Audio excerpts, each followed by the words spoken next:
Hi there. I thought I'd do a roundup video for 2023. I did one for 2022 last year, which was really nice and had some photos from the year.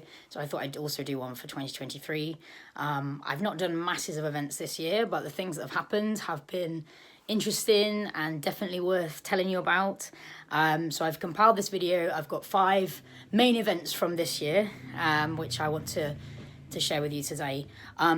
Before I do that, just to obviously look back to the year before, so 2022, which is obviously when Brixton Nights came out. I had 2 book launch events in 2022, one in Derbyshire and one at Waterstones Putney in London, which were both fantastic events, really good events, really good vibe, and Brixton Nights went down really well at both events. And then I also had reviews last year. I had Kirkus Reviews and Publishers Weekly, both review Brixton Nights really favourably. So that was amazing. And Publishers Weekly was under their BookLife banner. And you can find out more about those reviews by visiting brixtonnights.com/reviews. So this video is obviously about 2023. That's about this year. I've still very much been promoting Brixton Nights.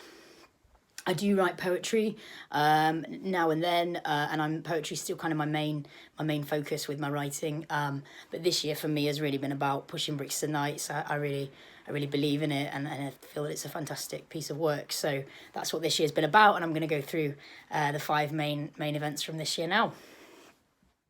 Number 1.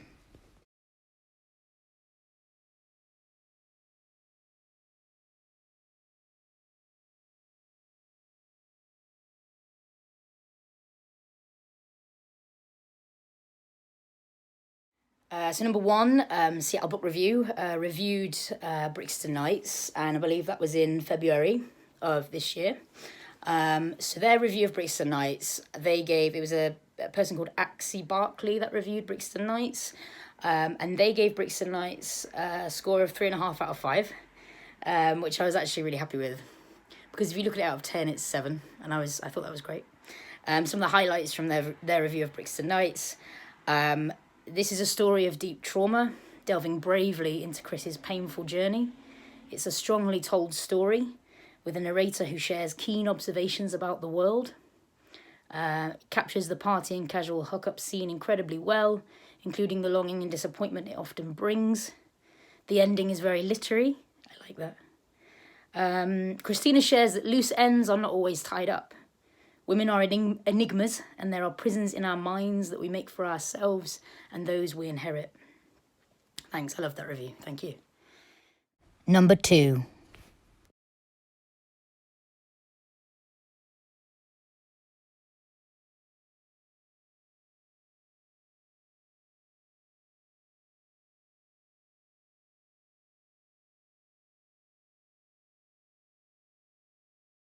So number 2, I performed at Outside the Lines Literature Festival at Loughborough University in early June of this year, which was organised by the master's degree students there. That was a really exciting, fantastic opportunity. I was in 2 events for their team. I did some performance poetry from my 2 published books, Suicide and Toy Soldiers, and I also did a panel event with them as well, which was excuse me. Which was kind of discussing with other authors, I was with one other writer and 2 of the, compares, if you like, discussing why we write and what our writing means. And I think probably I discussed more Brixton Nights at that. I'll just share some photos of that now for you.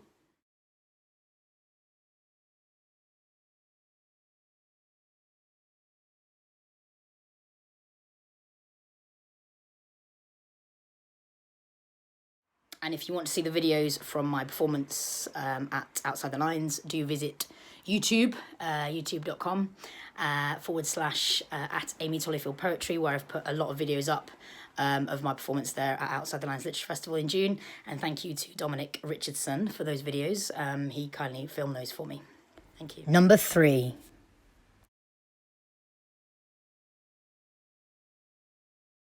So number 3 is still something I think is important, even though it's not necessarily a good kind of update, was my Polari Prize statement video. That felt very poignant for me to be able to record that. The Polari Prize is a prize for LGBT writing, and I didn't make the shortlist for that. And I felt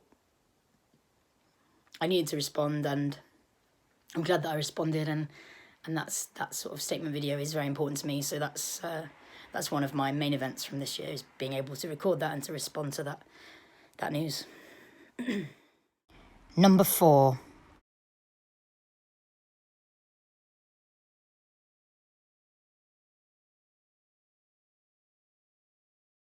So also this year, the BookLife Prize, I had some great feedback in the Publisher Weekly BookLife Prize.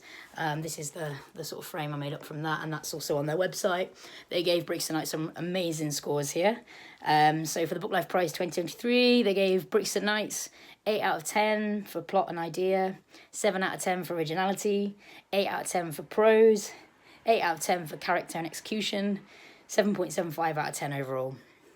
Very happy with that, very happy with that. Some of the key quotes from that feedback from the prize: Tollyfield's impactful story centres on Christina, who comes of age in a troubled home in a working class area of England. The prose is stirring and evocative. Tollyfield offers Christina a unique narrative arc while bringing striking atmosphere and brutal realism to the pages. Christina is a well-developed character, pulsing with sadness and plagued by regret. Supporting characters, with the exception of Simone and some of Christina's short-term girlfriends, are similarly disenchanted. Regardless, Tollyfield's lyricism elevates the storytelling, never allowing the characters or circumstances to surrender to gloom. Thank you for that. I love that feedback. Thank you so much. Number 5.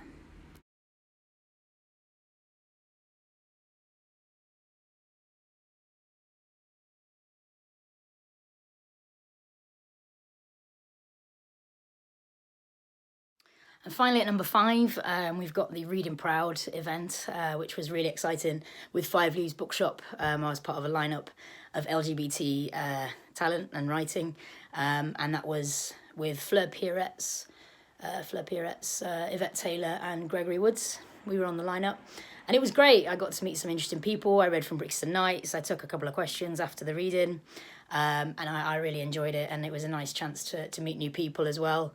One thing definitely from this year, I've been able to connect with other writers, which has been nice. I mean, as a writer, I like to kind of be solo in my writing. I like my space with that.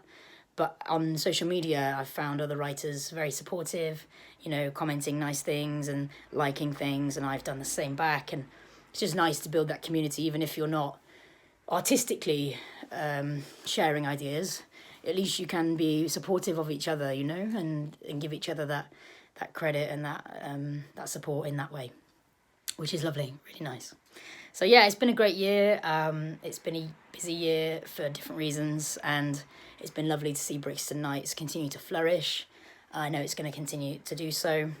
I always write bits of poetry here and there. At the moment, I'm working on something else I've talked about a little bit recently, and I'm not ready to share about that yet, but something I'm working on very, very hard, and hopefully I can share some more updates about that with you soon.